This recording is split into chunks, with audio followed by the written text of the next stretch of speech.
융합이라고 한 단어가 제가 생각할 때는 고정적이지 않아요.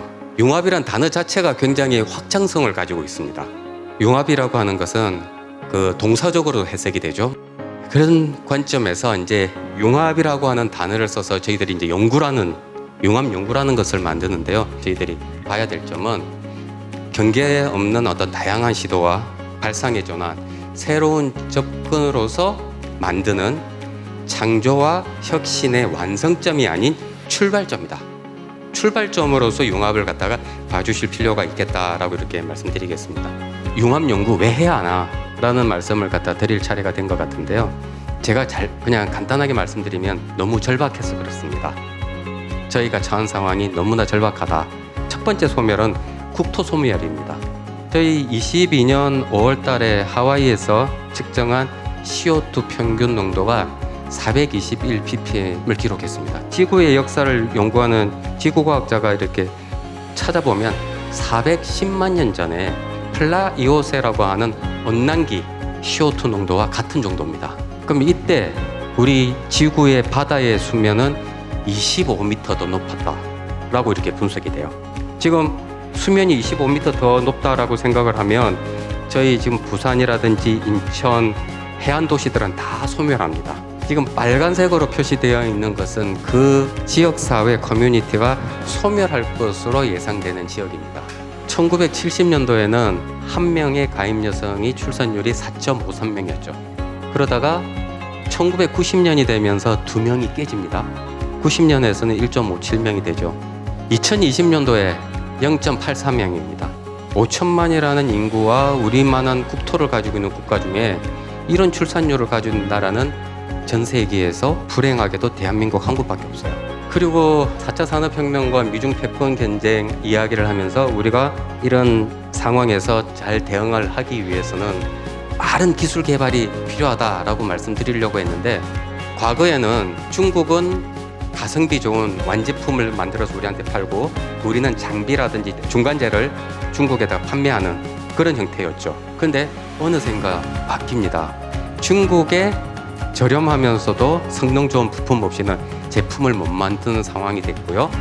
이러한 상황이 중국과 한국의 어떤 무역에 대한 구조적인 변화를 가져오고 있는 것 아니냐라고 하는 우려를 하고 있습니다. 대한민국 소멸, 이 위기를 갖다가 이겨내기 위해서 국민들은 과학기술계에 희망을 걸 수밖에 없고, 그럼 우리 과학기술계가 그걸 헤쳐나갈 방법, 우리의 손에 쥘만한 어떤 연구, 어떤 방법론은 융합밖에 없지 않느냐라는 생각입니다.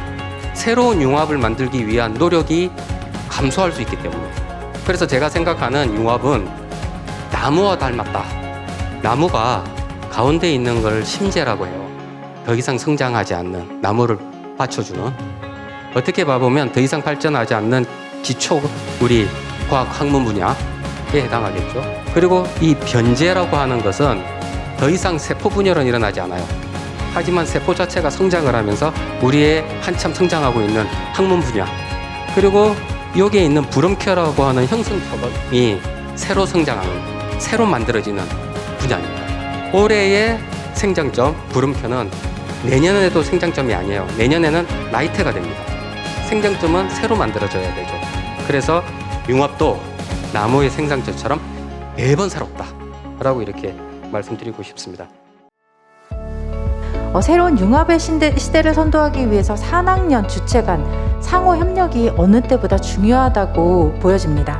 여기 계신 분들께 그렇다면 각 주체별로 역할이 무엇이고, 그리고 융합 연구하시는 과정에서 애로사항이 무엇인지 여쭙고 싶습니다.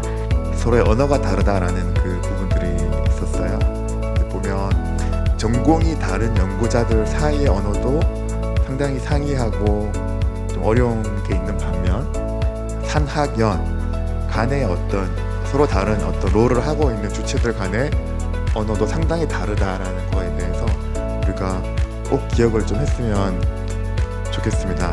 꼭 산은 어때야 되고 학은 어때야 되고 하는 점보다는 우리가 서로 다른 언어를 이해하고자 하는 어떤 그런 마음, 그리고 상황들을 내가 경험하지 않은 상황들과 이해하기 어려운 상황들에 대해서 좀 이해하고자 하는 그 열린 마음들과 소통의 언어들이 좀 더 필요하지 않을까, 그렇게 생각을 할 것 같습니다. 제가 이제 오늘은 이제 연하고 어떻게 보면은 학하고 두 군데에 걸쳐 있는 역할로 해가지고 나온 것 같아요. 근데 학에서 봤을 때는 뭐 당연히 요즘에 진행이 되고 있지만 이제 융합형 인재를 이제 양성하기 위한 교육기관이지 않습니까? 실질적으로 보면은 한 20년 전에 이루어졌던 그 똑같은 과목들이 이제 이름만 바뀌어가지고 만약에 포장만 조금 바뀌어가지고 교육이 이루어지고 있는 그런 것들에 대해 가지고 정말 학생들이 좀 융합을 할 수 있고 그 융합에 대한 어떤 시장에 대한 것들을 알 수 있게끔 형태가 좀 변화가 되어야 된다.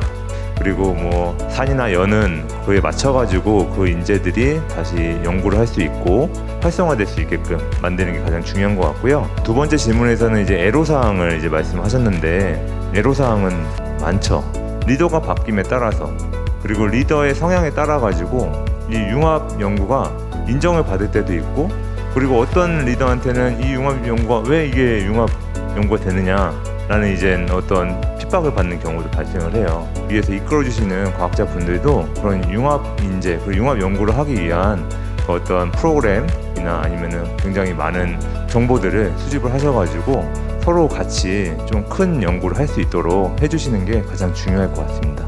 제가 생각하는 융합 연구의 성공의 4가지 요건 정도로 제가 정리해 볼 수 있을 것 같습니다. 첫 번째는 그 주체 간의 소통이죠. 아까 애로사항에 있어서의 소통이 원활치 않다. 전문 용어가 너무 많기 때문에 어떤 네트워킹이 무엇보다도 필요하다고 생각이 들고요. 그러한 어떤 그 네트워킹을 통해서 만들어진 성과, 그러한 성과들이 잘 공유가 돼야 됩니다.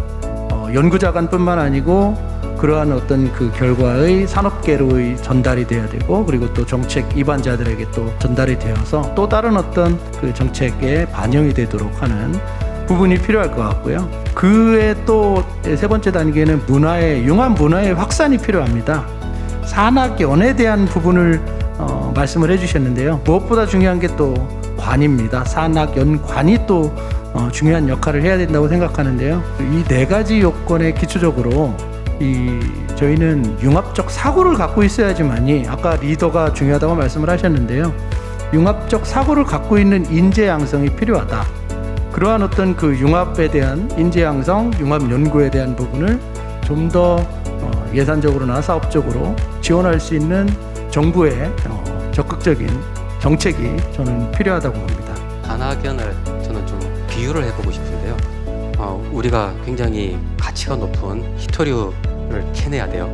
뭐가 필요한지 이를 갖다가 디파인 해주는 게 산의 역할입니다. 뭐가 필요하다. 그러면 어느 산 어디쯤에 있겠다라고 이렇게 좀 지목을 하고 그 위치까지 갱도를 파고 플랫폼을 만들어주는 게 연의 역할입니다. 마지막으로 딱 하나만 더 말씀을 드리고 싶은 거는 말씀드린 대로 리더의 리스크라고 있다고 하는데 이 정부의 리스크도 있어요. 어떨 땐 융합을 강조하기도 하고 어떨 땐 덜하기도 하고 그걸 일관되게 만들 수 있는 게 법제도입니다.